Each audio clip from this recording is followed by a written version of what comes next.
everyone, my name's Tani. I work at Utah's Hogle Zoo, and today I want to talk about how bugs affect birds, or more specifically, how our reactions to bugs like spiders can be detrimental to birds that are raptors like hawks, eagles, and owls.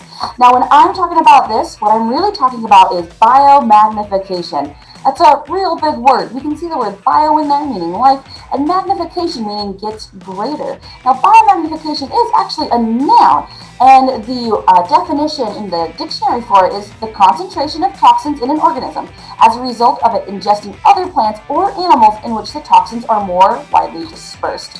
Let me show you how this works. So here I have some grass. Let's say this is grass around your house and you have a lot of bugs around your house, so you decide to spray this grass with a pesticide, a poison that can kill bugs. So now this grass is covered in a pesticide. Let's say that some crickets come along. Those crickets are hungry, they're going to eat some of your grass, so now they each have 2 parts of pesticides in them. Let's say they each ate 2 blades of grass, for example. Now they have already more toxins in them than a single blade of grass did, because they ate more than just 1 blade of grass. But they're not the end-all be-all of our food chain, of course. Things are going to eat them. So let's say that a mouse ate 2 crickets. So now the mouse has 4 parts toxin in its body. And again, mice are not the top of the food chain. That might be something like an owl. Let's say an owl ate only 2 rodents for one night, but each of these rodents had 4 parts of that toxin in their body. Now the owl has 8. So we can see that as the food chain gets higher and higher, those toxins get more concentrated. The top of your food chain is going to be where all of those toxins actually end up and hold into their body. So that's how biomagnification works. Now, one way we found this was through DDT. Now, DDT is a shortened word for that big word at the top of your screen there. I cannot actually pronounce this. It is quite complicated. But in the end, it is a pesticide. We first created it in 1874, but we didn't use it as a pesticide until 1939. And it was incredibly popular in the 40s and the 50s. Now, the reason why it was popular is because we used it as a form of mosquito control. Mosquitoes are one of the most dangerous things to humankind because they spread disease like malaria. And malaria is one of the biggest problems in the 40s and 50s to our human health. So we sprayed DDT to keep the mosquito population low, which then kept people healthier. So we can kind of understand why they were spraying it. It was seen as a really good thing in the community. You can see that the picture at the bottom of the screen here has people spraying DDT, and children are literally running through the fog, so excited that it's around because it was seen as a way to protect humankind by killing mosquitoes. As you might be able to guess, this became a problem for nature and as a result for us as well. Now, we discovered it was a problem. One of the main ways was through Rachel Carson's book Silent Spring, published in 1962. This book was published by Rachel, who, when she was young, she would hang out at the spring where she heard just the orchestra of life. She heard birds and she heard bugs and fish splashing all the time. But as an adult, that spring became quiet, silent. The birds were mostly gone, the bugs were mostly gone, the water was pretty much empty. And she was curious as to why this happened. A good scientist, once you have that curiosity, then goes in to investigate what's going on. And she figured out it was because of the DDT being sprayed. It was killing all of the animals across the whole food chain, not just mosquitoes.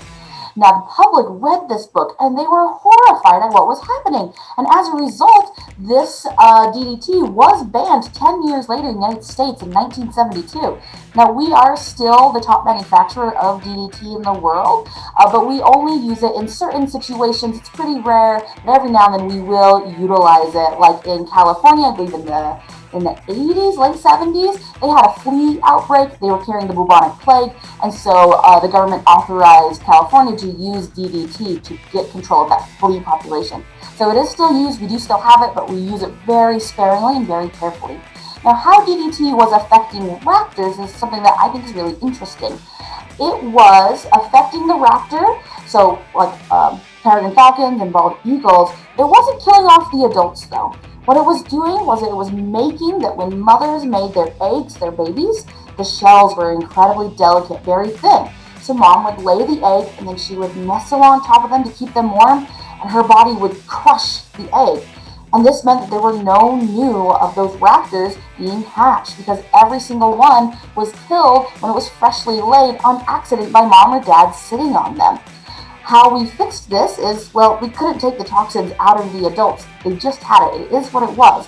But now that we banned DDT and we know the problem, the crushing eggs, the scientists went out and they watched nesting raptors, and as soon as they laid an egg, they would go up into the nest and very delicately, carefully take the egg out. They'd put a dummy egg underneath so that mom and dad could incubate something, and then we incubated those eggs ourselves in a controlled environment where we could be really gentle with them.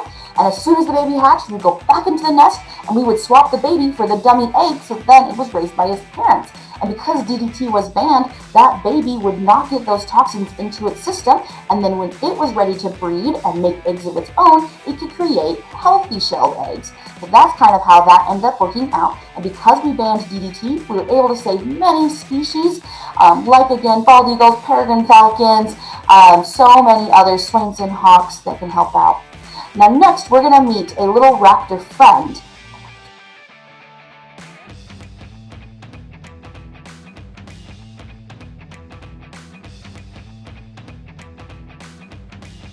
This is Apollo. He is a western screech owl. Now, western screech owls are not the smallest bird in Utah, smallest owl, I should say, in Utah, but he is one of the smallest. He is full grown. This is an adult. He's about 10 years old now.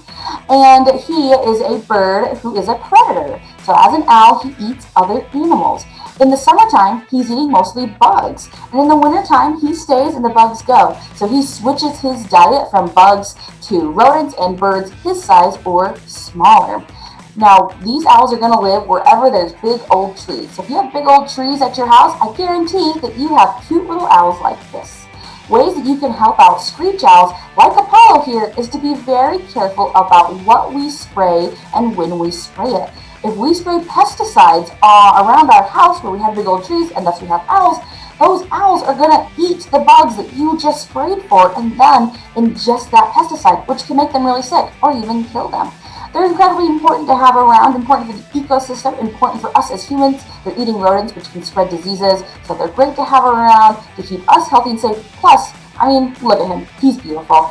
So I like to not spray pesticides on my property so that then I can have birds like this, like Apollo, for years to come.